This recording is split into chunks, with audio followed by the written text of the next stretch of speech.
Hola, che, brother, chamo, pana, vale, amigo, cuate. Soy Azabache desde Buenos Aires, Argentina. ¿Cómo es el compromiso de un artista más allá del escenario cuando la tiranía se hace ley? Esta vez conversamos con el queridísimo actor venezolano Franklin Virgües.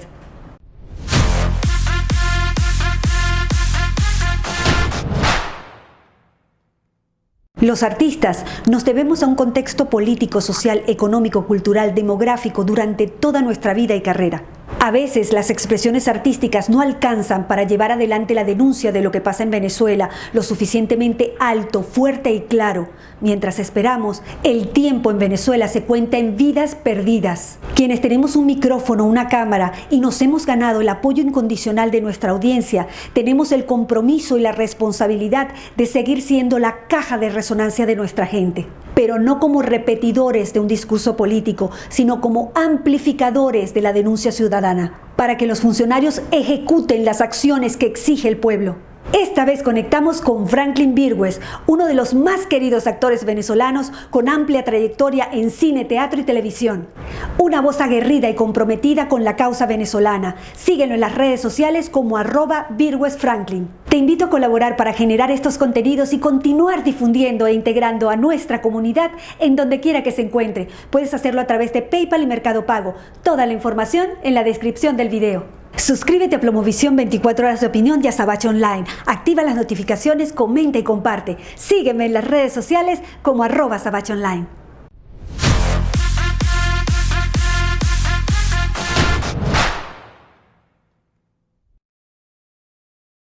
Y entramos en conexión con un amigo, colega que quiero, que adoro. Él es así como la estrella de la bandera venezolana, una de las estrellas más lindas porque es un actor que nos llega a nosotros del corazón. Yo te quiero, tú sabes que yo te adoro, Franklin, eres como la voz de todos y me encanta tu activismo en las redes y cómo luchas por nuestro país. Así que te doy la bienvenida. ¿Cómo estás, mi amor? Gracias.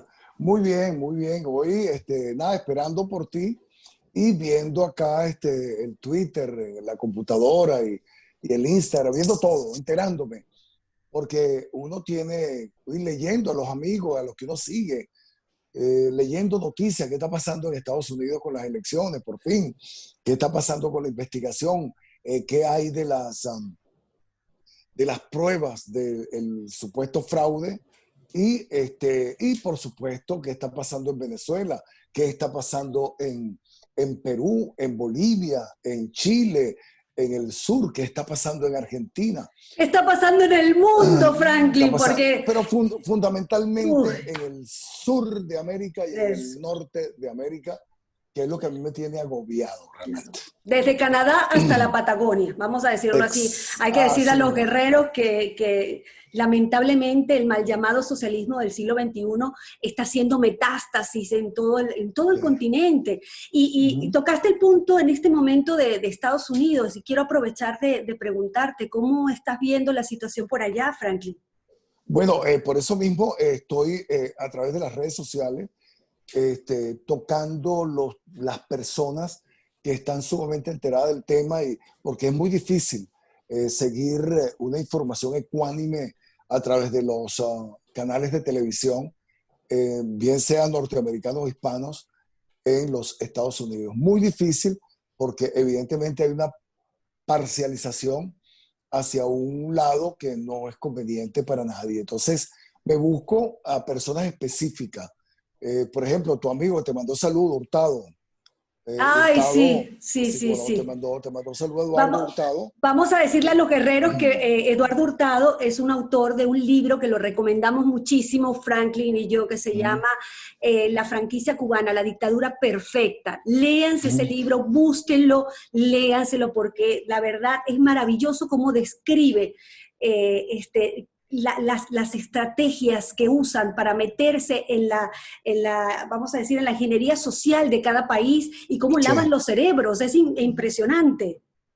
Sí, más que lavar los cerebros, cómo lavan y cómo limpian las bóvedas de los bancos y cómo acaban con las industrias productivas de los países. Porque acuérdate que parte de la ingeniería de la dictadura, aparte de aplicar la franquicia cubana, es destrozar los factores productivos de un país para llevar a la absoluta quiebra al país, acabar con la clase media y controlar a la mayoría pobre, que cada vez se hace más pobre y más dependiente de ellos, ¿no? Eso está ocurriendo. Y, por supuesto, con muchísimo dinero, con muchísimos dólares para comprar conciencia y comprar a la oposición, ¿no?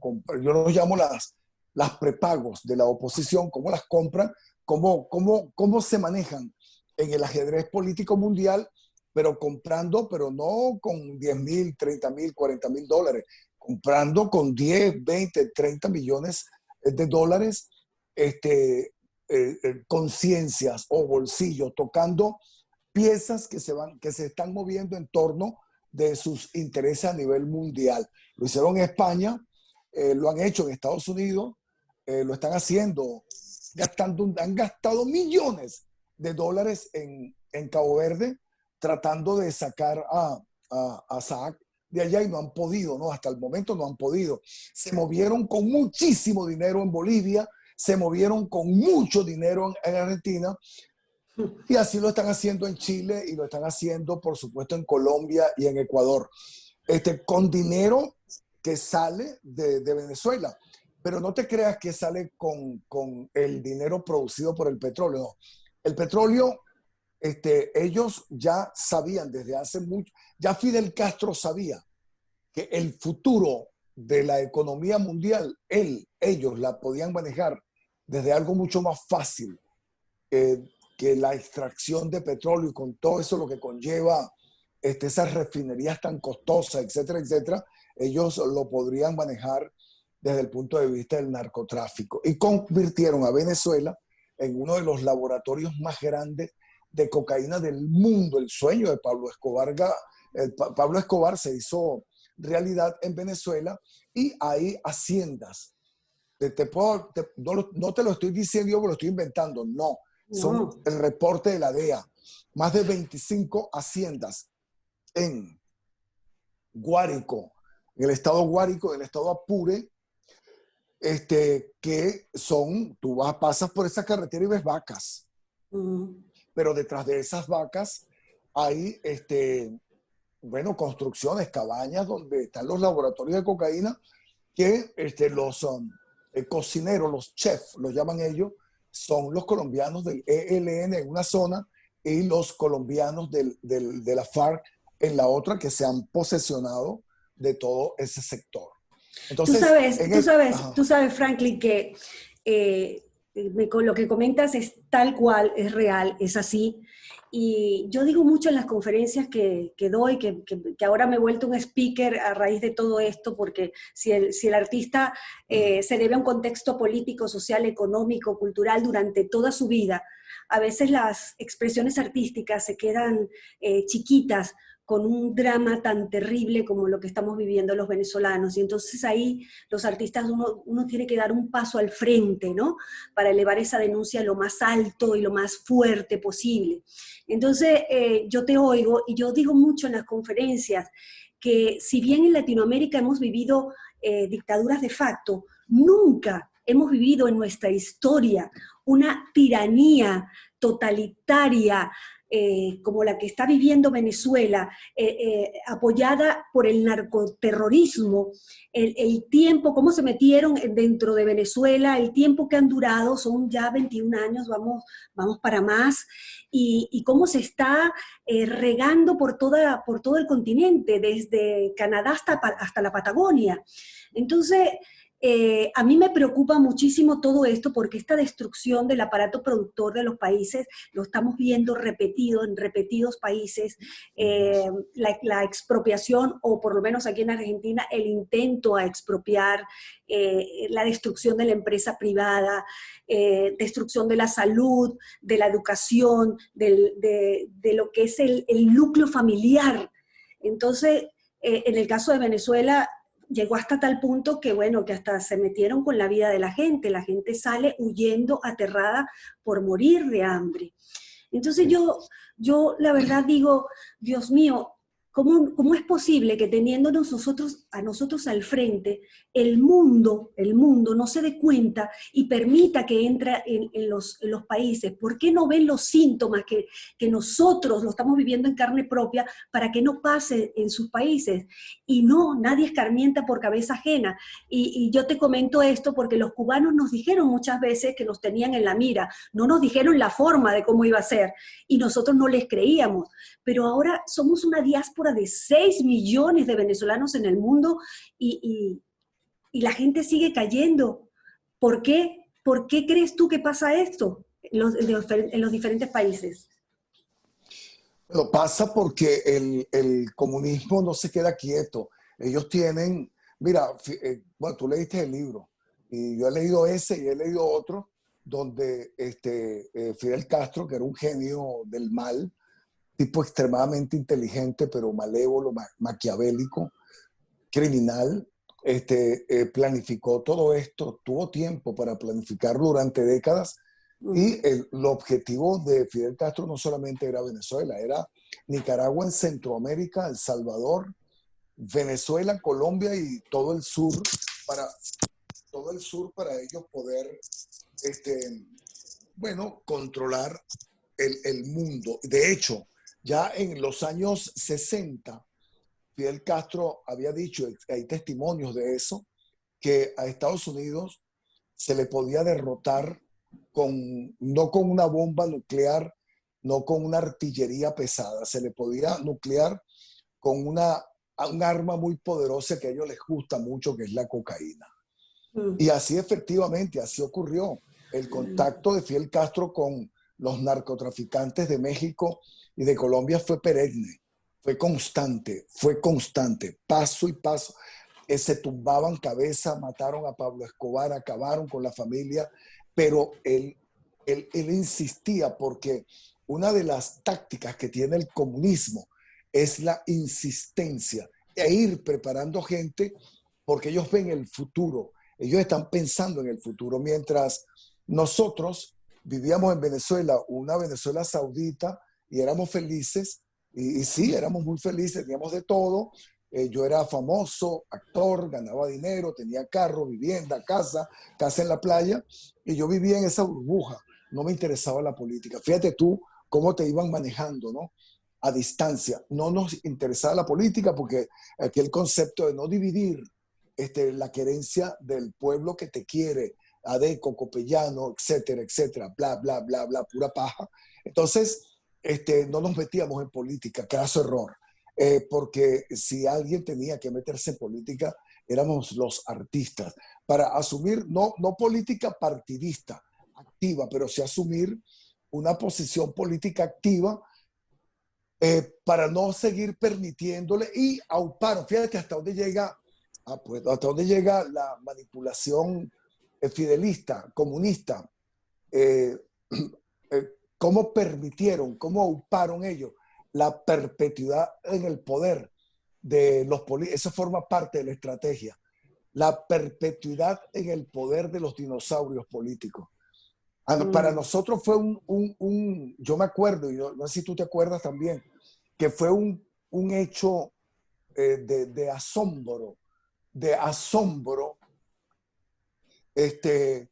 cuando surgió de repente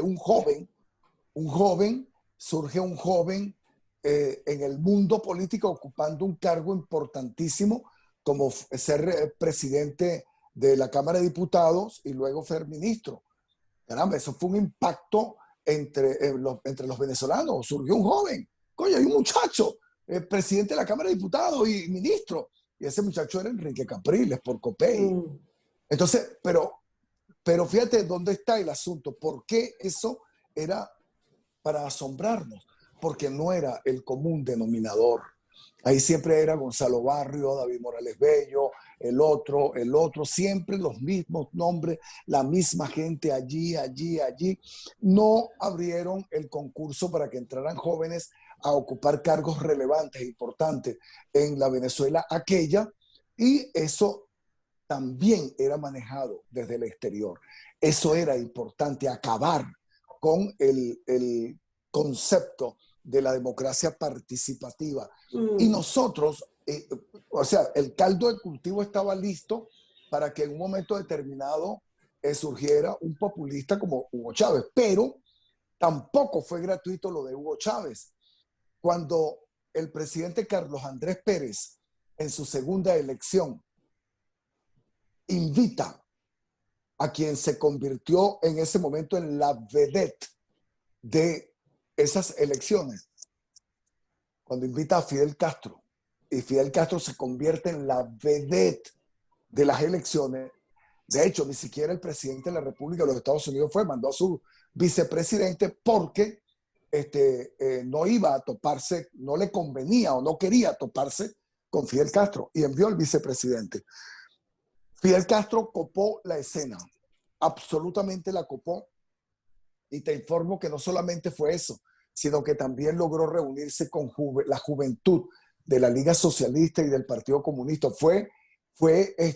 Su presencia en la Universidad Central de Venezuela fue un hecho apoteósico. Es decir, Fidel Castro logró entrar en contacto con un grupo de jóvenes ya militares de la Academia Militar, entre los que estaba el que es actual embajador del chavismo, del madurismo en México, Arias Cárdenas, Hugo Chávez, y también había un muchachito muy joven, Nicolás Maduro, en ese grupo con los cuales se reunió Fidel Castro. Bueno, para que tú veas cómo, para que tú veas que nada es gratuito, cómo en este momento nosotros podemos cerciorar y decir, caramba, el tipo hizo el trabajo a distancia y después lo hizo face to face en el país. O sea, en la misma democracia le dio la oportunidad cuando él pisó. Yo me acuerdo aquella frase de Rómulo Betancourt cuando le dijo en los años 60, díganle a Fidel Castro que cuando Venezuela necesitó héroes, los parió. Esa fue la respuesta de Betancourt, que sí sabía de quién estaba hablando porque lo conoció en Nueva York, porque compartió con él en Nueva York antes de que Fidel Castro fuese dictador. Entonces, hay un libro que se llama Venezuela, Política y Petróleo, escrito por Rómulo Betancourt. Te sugiero que lo leas, para que te des cuenta cómo esto que está ocurriendo ahorita no es gratuito. No. Y estos son mafias, son tentáculos, porque lo que está ocurriendo en Venezuela no es sino el país está en manos de mafias, de la mafia internacional, y el elemento más poderoso no es el petróleo, porque el petróleo dejó de ser, ya no era posible para los planes. Había algo mucho más fácil que va a producir tanto más billete para sus fines como lo es la cocaína. La cocaína produce tanto dinero que es asombroso la cantidad de billones de dólares. Y en Venezuela, en este momento, hay billones de dólares almacenados en más de 20 haciendas, tanto en Guárico como en el estado Apure. No lo estoy inventando yo, son cifras de la DEA. ¿Por qué esa cocaína está almacenada ahí? ¿Por qué no sale? Porque los Estados Unidos se lo impiden por el Caribe y se lo impiden por el Pacífico colombiano. Y también se lo impiden por allá por la Amazonas. Así es, Franklin. Entonces, ahí la tienen. De hecho, la principal petrolera de la región está siendo utilizada la logística para la comercialización del narcotráfico en el mundo. Entonces, es terrible, pero yo te quiero dejar una pregunta porque lo tocaste y pasó así, ¿no? Deslizándose por encima, pero es muy importante. Me comentaste que en Estados Unidos los medios de comunicación están todos abocados hacia un personaje en particular. Y eso es preocupante. Yo quiero que me des tu impresión de esto, pero antes que me lo digas, vamos a pasarnos de plataforma a las redes de @SabacheOnline. Así que les digo a los guerreros que están ahí, agradecerles por estar, por el apoyo de siempre. Y bueno, vamos a continuar con mi invitado de lujo, con esta entrevista maravillosa, con un personaje que adoro y que es un referente para nosotros. Siempre lo digo, es orgullo de Venezuela. Estoy hablando de Franklin Virgos. Así que nos vemos en la plataforma @SabacheOnline. Te espero.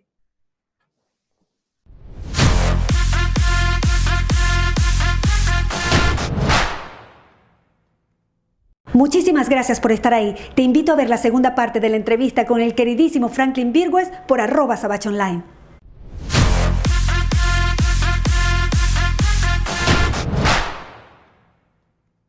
Muchísimas gracias por seguir ahí. Recuerda que puedes ver la primera parte de la entrevista con nuestro queridísimo Franklin Virgües por Plomovisión, 24 horas de opinión, y la segunda, como siempre, por @sabachonline. Si estás en Santiago de Chile y te gusta la comida árabe como a mí, te recomiendo Sahara Gourmet, San José 338 San Bernardo, Santiago de Chile. Síguelos en sus redes sociales como @saharagourmet.cl. Te invito a colaborar para generar estos contenidos y continuar difundiendo e integrando a nuestra comunidad en donde quiera que se encuentre. Puedes hacerlo a través de PayPal y Mercado Pago. Toda la información en la descripción del video. Suscríbete a Plomovisión 24 horas de opinión y a Sabach Online. Activa las notificaciones, comenta y comparte. Sígueme en las redes sociales como @sabachonline. Seguimos conversando con el queridísimo actor venezolano Franklin Virgües.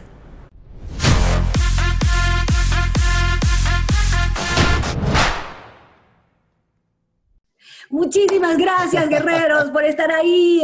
Gracias. Millones de gracias, porque cada comentario, cada retweet, cada difusión que hacen es muy importante para nosotros y sobre todo para seguir alzando la voz por Venezuela.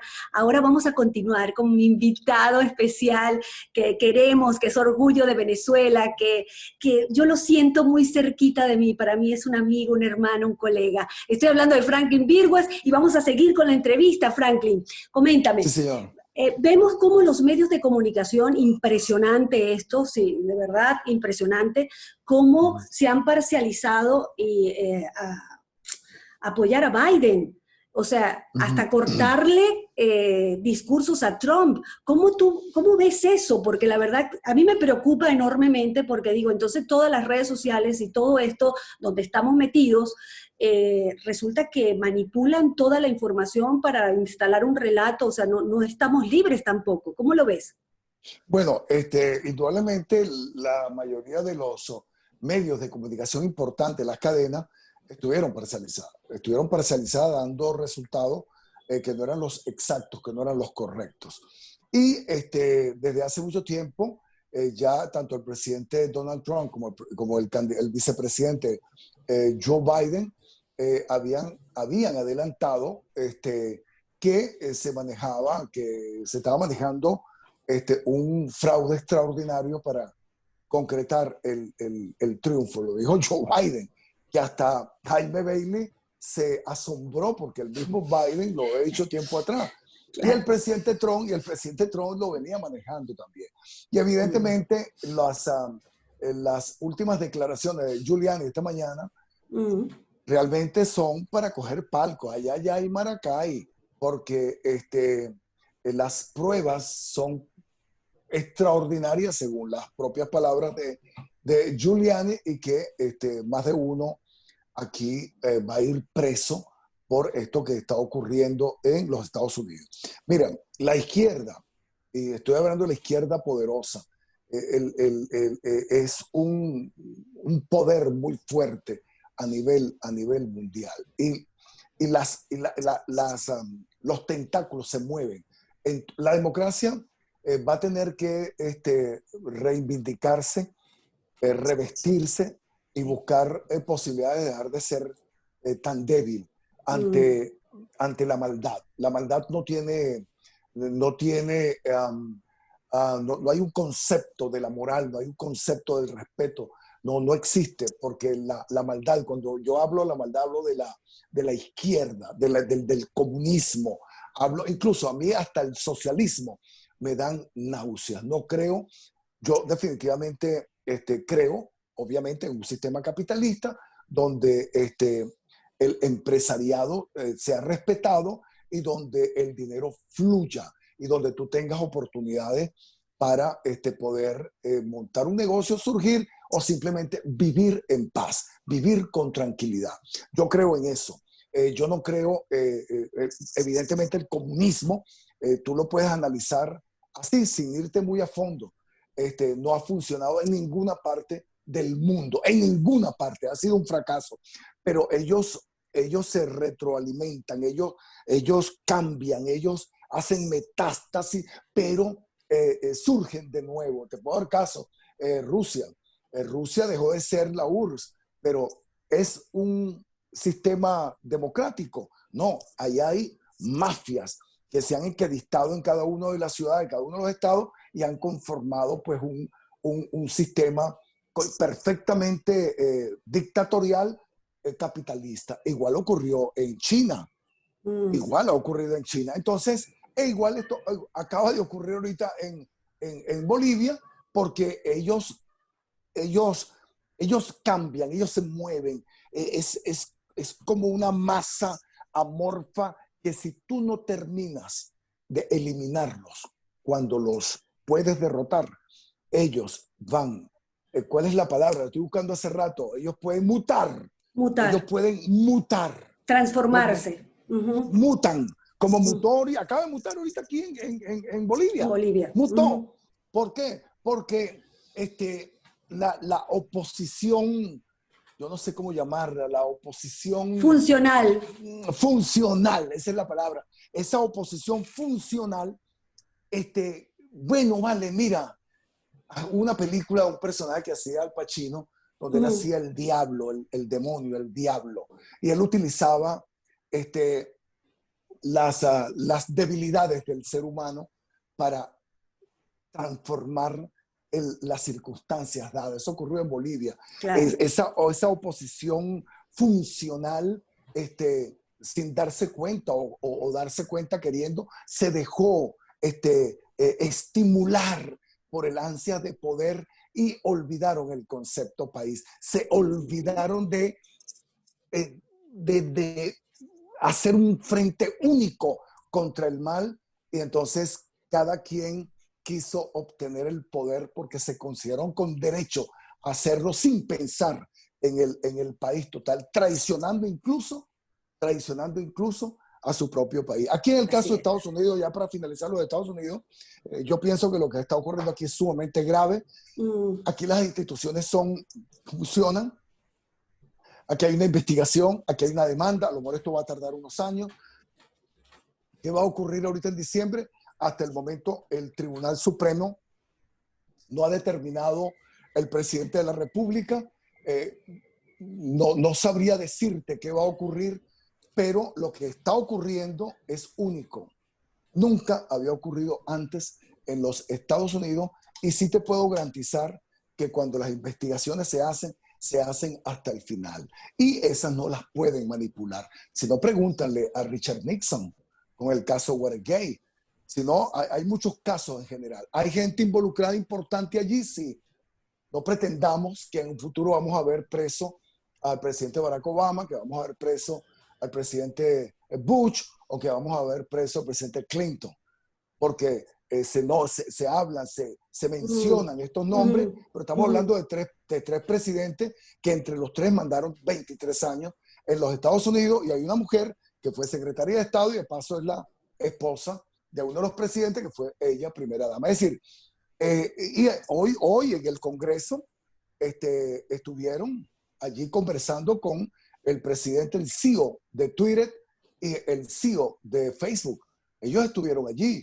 Y los senadores y diputados estuvieron preguntándoles y conversando con ellos respecto a lo que ocurrió con el presidente de la República, donde le cambiaron, le cortaban los mensajes de Twitter o los mensajes de Facebook, y están citando también a los CEOs de los canales de televisión, porque cortaron el mensaje del presidente. La respuesta que ellos dan es que el presidente de la República estaba emitiendo un mensaje que podía ser peligroso para la sociedad y tal. Pero no. Pero la libertad de expresión en Estados Unidos, no señor. Es uno de nuestros derechos humanos, igual que la vida, la libertad y la propiedad privada. Está en la Constitución. Entonces, es decir, me cortas, a mí no pasa nada, pero estamos hablando del presidente de la República de este país. No, sí pasa. Entonces, sí pasa. Si te cortan a ti, sí pasa. También pasa. ¿Sabes por qué? Pero el efecto... El efecto no es el mismo, por supuesto. Pero ¿sabes lo que pasa? ¿Sabes lo que pasa, Franklin? Que nosotros tenemos que de alguna forma empoderar al ciudadano. Tenemos que hacerlo porque estos funcionarios, Trump, en Estados Unidos, como los funcionarios en otros países, son funcionarios y los jefes somos nosotros. Me explico, que la primera alerta que debe sentir un ciudadano es cuando no lo dejan hablar. La libertad de expresión, mira, mi mamá dice, tan bella, dice siempre, mira, un país puede estar en la peor de las crisis, pero mientras pueda hablar y gritar, puede drenar. A un país le tapas la boca y eso es terrible. Ahí te Bueno, cortaron las alas, la vida, todo. tienes a Cuba, tienes a Sí, Cuba, así que murió. Y a sí. Venezuela, Claro, y a claro. Venezuela. Claro. Así que cada uno de los ciudadanos es importante. Y tú eres importante no solamente en eso, Franklin, porque tú eres un activista, de verdad yo admiro a los artistas que han tomado una posición de compromiso, porque no todos lo hacen, lamentablemente, somos pocos, no somos muchos, que hemos a veces hasta dejado nuestra carrera de lado para denunciar y alzar la voz por nuestro país, ser esa caja de resonancia que necesita nuestra tierra y pasan los años y no hemos bajado los brazos, somos pocos. Entonces yo te quiero preguntar desde tu lugar, ¿qué le dirías a esos artistas que hoy dan la espalda a lo que pasa el país porque sienten que los años pasan y que no vale la pena? ¿Qué le dirías a esos artistas? Nada, absolutamente nada. Uh Que -huh, cada quien haga con su conciencia uh lo -huh, que crea pertinente. A mí, en principio, cuando yo arranqué hace 3 años con todo esto, uh -huh, con el tic-tac y con todo lo que yo hago, uh -huh, muchos me decían que yo lo hacía por obtener seguidores. Ya uh se dieron -huh. cuenta que no es así. Ya se dieron cuenta que no es así porque yo no he bajado la guardia. Y ahí me llaman muchos diputados. Yo he hablado con diputados que están allá y les encanta cuando yo los llamo, hablo con ellos y se sienten halagados y me dicen que están a la orden. Claro, ellos están allá. Yo sé que yo represento un peligro para esos diputados allá cuando yo los quiero entrevistar. Y me lo dicen, y me lo dicen. Entonces yo tengo que tener también cuidado con las preguntas que les hago, porque no los puedo comprometer. Los busca el FAI, los mata o los meten preso Claro. a cualquiera de ellos, pero siempre me hacen la advertencia. Ahora, esa es mi posición. Lo que digan o hagan los demás, ese es el problema de cada quien. Esto yo lo estoy haciendo. ¿Tú crees? Pues mucha gente me dice, Franklin, tú tienes que ser gobernador del estado Lara. Y yo, estás loco. Estás loco. Tú no puedes caer en ese error. Te voy a contar algo. Fíjate tú, y siempre lo cuento. Cuando yo estaba haciendo, no, cuando ya yo me he venido a Estados Unidos y me voy a hacer, creo que fue mi última novela allá en Venezuela, se llamaba Voltea para que te enamores. En Venevisión, ya yo estaba trabajando aquí en Miami, tenía años aquí en Miami. A mí me llamó Joselo. ¿Te acuerdas de Joselo? Sí, claro, Me llamó claro. Joselo para reunirse conmigo en un restaurante en Las Mercedes, ¿no? Y yo estaba, ese día yo había terminado de grabar temprano, fue un día miércoles, me acuerdo, y me vi con él en un restaurante en Las Mercedes, eran como las 6 de la tarde. Y la reunión era porque él era un emisario de Hugo Chávez. Hugo Chávez me quería a mí para el puesto de ministro de la Cultura. Bueno, te voy a hacer el cuento más corto. Evidentemente yo no acepté, no fui a la reunión, era a las 2 de la madrugada en Miraflores, yo no fui a Miraflores, no hay una sola fotografía mía con Chávez, ni siquiera en los juegos de béisbol, porque tampoco fui a los juegos de béisbol, a pesar de que me fascinaba y me mordía de ganas para ir a jugar béisbol, pero bueno, le hice caso a Dulce y no fui, terminé no yendo. Y cuanto a lo del ministro, hasta le sugerí dos nombres, mira, no, si quiere un buen ministro de la cultura, bueno, ahí está Héctor Manrique o Iraida Tapia, que son personajes que manejan la administración cultural. Yo no sé nada de eso.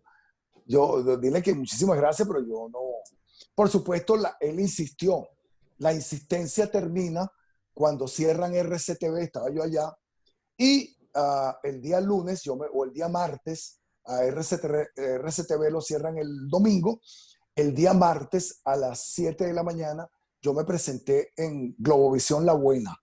Uh -huh. Entonces me presento en Globovisión La Buena de aquella época y que fue cuando hice el acto aquel que seguramente tú pondrás en un momento por ahí, cuando yo me arrodillé en Globovisión suplicándole a Chávez que le retornara la señal a RCTV. Esto me trajo muchísimas complicaciones de tipo personal en Venezuela. Yo estaba viviendo en un apartamento que me había alquilado Venevisión, por allá por Macaracuay, y tuvieron que mandarme a Miami un tiempo porque había muchísima tensión, ¿no? En ese momento, y habían recibido muchísimas llamadas de amenazas de muerte y de agresión física contra mí. Yo me vine aquí una semana, pero luego regresé y todavía los ánimos estaban caldeados, que es cuando la producción decide, junto conmigo, de matar al personaje, que es un personaje bellísimo, por cierto, Gavito se llamaba. Deciden matar al personaje para que yo pudiera salir de Venezuela. Desde entonces yo no he regresado. Entonces, cuando a mí me dicen por ahí que si yo debería aceptar un cambio, irme para ser diputado, yo, mire, señores, eso es caer en lo que no debimos caer nunca en Venezuela, porque no tuvimos conciencia política. Nosotros, cuando Venezuela retorne a la libertad y a la democracia, nosotros tenemos que saber a quién vamos a elegir, si es que las cosas no cambian para una elección distinta a la que hemos tenido hasta ahora. Porque aparentemente las elecciones que hemos tenido hasta ahora han sido elecciones fraudulentas. Aparentemente, no sabemos qué va a ocurrir en el futuro, pero cuando uno tiene la oportunidad del voto o de votar por una persona, uno tiene que saber por quién va a votar. Uno tiene que ejercer ese derecho, y ahora existe San YouTube. Usted puede ir a YouTube y puede googlear, si quiere, a cualquier persona e investigarlo. No puede seguir votando así. Antes nosotros votábamos, yo era un irresponsable, yo voté por todo el que ganaba, porque yo votaba ganador. Como yo no formaba parte de ningún político y el voto era secreto, yo votaba ganador. Ajá. Y por supuesto, me metía en esas votos donde uno votaba por todo el mundo, entubaba, lo que llamaban entubar el voto. Uno se entubaba y tú metías allí como diputados y senadores a gente que tú ni siquiera conocías y que no hacían otra cosa sino representar los intereses de las empresas de comunicación en Venezuela, canales de televisión, medios de comunicación, etcétera, etcétera, etcétera, pero que no representaban los intereses tuyos, ni del pueblo, sino los intereses de las empresas. Esos fueron otros de los errores de aquella democracia. Entonces, esa responsabilidad por votar, tenemos que cumplirla, pero fíjate, te voy a contar una cosa. Aquí hubo una elección recientemente aquí en Estados Unidos. Obviamente, para nadie es secreto que yo voté por el presidente Donald Trump. Y yo hice una averiguación exhaustiva por todos los jueces que había que votar y por todos los alcaldes que yo tenía que votar. Y estaba el compañero Víctor Cámara como alcalde de la ciudad del Doral. Yo no voté por Víctor Cámara. Ahora, ¿por qué yo no voté por Víctor Cámara? Si es venezolano. ¿Por qué? ¿Por qué? ¿Por qué? Cuéntanos, cuéntanos. Es actor. Víctor Cámara es actor, es venezolano, etc. Porque yo no voto por venezolanos. Per se. Para mí no es una condición que una persona va a ejercer un cargo aquí en Estados Unidos y la condición sine qua non que él tenga sea venezolano. No. Yo no voté por Víctor Cámara porque yo no considero que el señor Víctor Cámara estaba preparado como bagaje político, como bagaje político-cultural para ejercer una elección. Porque cuando yo reviso el Instagram del señor Víctor Cámara, es un Instagram muy bello, donde aparece él con su hija, bella su hija, bailando TikTok, donde aparece Víctor Cámara bello, tipo que a pesar de su edad se conserva muy bien físicamente, tipo muy lindo, sin franela y gaina, unos cuerpotes, una... Pero eso no puede ser una condición para que yo vote por un personaje para que sea alcalde. ¿Dónde están los Twitter, los Instagram contra la tiranía venezolana? Claro. O sea, es decir, ¿a Víctor le duele o no le duele Venezuela? Volvemos, me duele Venezuela. volvemos al tema de los artistas, ¿no? Entonces yo no voy a caer en esa trampa. Claro. Yo no puedo emitir mi voto para que el compañero mío de trabajo, Víctor Cámara, sea alcalde, porque es caer en lo mismo. Es votar por no sé, un ego con dos patas o un actor. No, yo no voto por eso. Fíjate, yo voto Franklin, por gente preparada. Fíjate, exactamente. El populismo ha hecho que la gente vote porque el que tiene la campaña de marketing más grande, pero no por la gente más preparada. Y en el caso de nosotros, que actuamos, cada vez que vamos a representar un papel, las productoras nos llaman y llaman a un montón de gente y uno presenta un casting y se queda el que primero, el que dé el rol y segundo, el que esté preparado para lo que va a hacer. Me explico, a mí cuando me llamaron a musicales y hay un montón de cosas. De hecho, para grabar mi primer disco, yo hice casting de actuación, de baile, de canto, junto con 3.000 chicas en ese momento. Entonces, ¿por qué a uno le exigen el casting y por qué a alguien que va a manejar los países no se les hace ni siquiera un casting? Mira, te digo rápidamente aquí en el caso argentino, es impresionante que la gente votó por una persona que ni siquiera presentó un plan cómo se iba a salir de la crisis. O sea, es una carta abierta y es porque tienes el marketing atrás y el populismo, el bendito populismo que se tiene que desaparecer.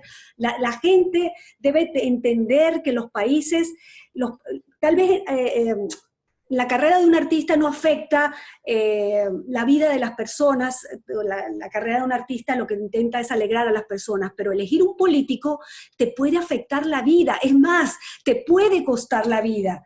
¿Me explico? Déjame decirte algo sí, para redondear. sí.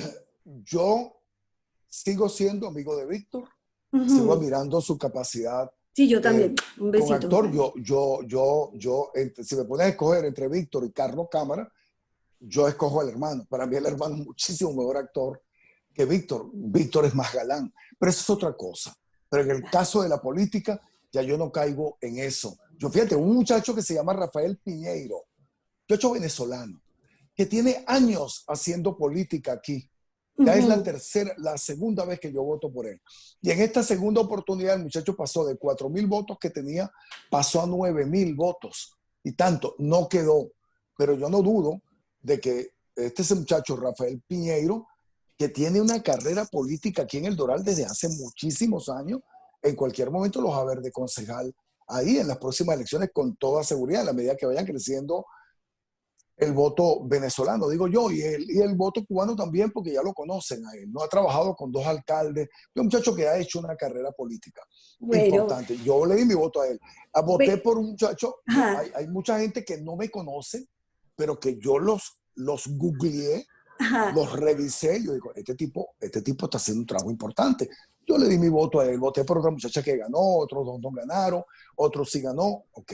Pero por los que voté te puedo decir que el trabajo lo hice bien, porque me tomé el tiempo para investigar a cada uno de mis votos. Y ese es el compromiso ciudadano, Franklin. Se me está acabando el tiempo, pero sí, quiero rápidamente que me digas qué te pasa por la cabeza cuando te voy a hablar de 3 personajes, ¿ok? Dime lo que sientas, así como eres tú, porque a mí me gusta así como eres tú, ¿ok?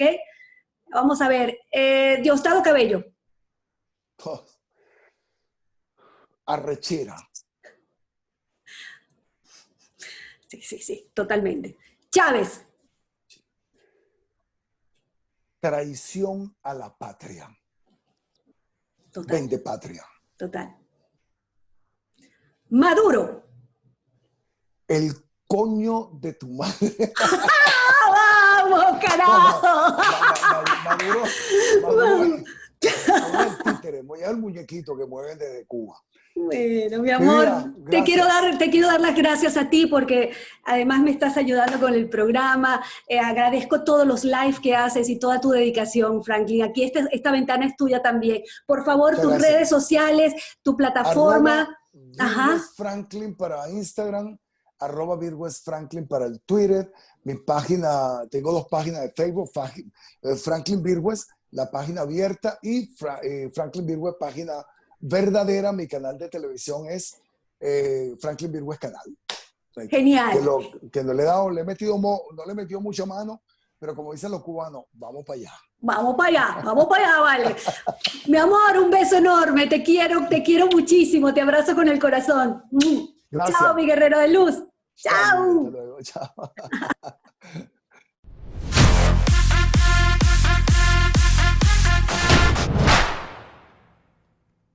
El compromiso de un artista más allá del escenario es invaluable. Invito a toda nuestra familia artística a no callar. El silencio no es una opción. Sigamos siendo caja de resonancia de nuestra gente.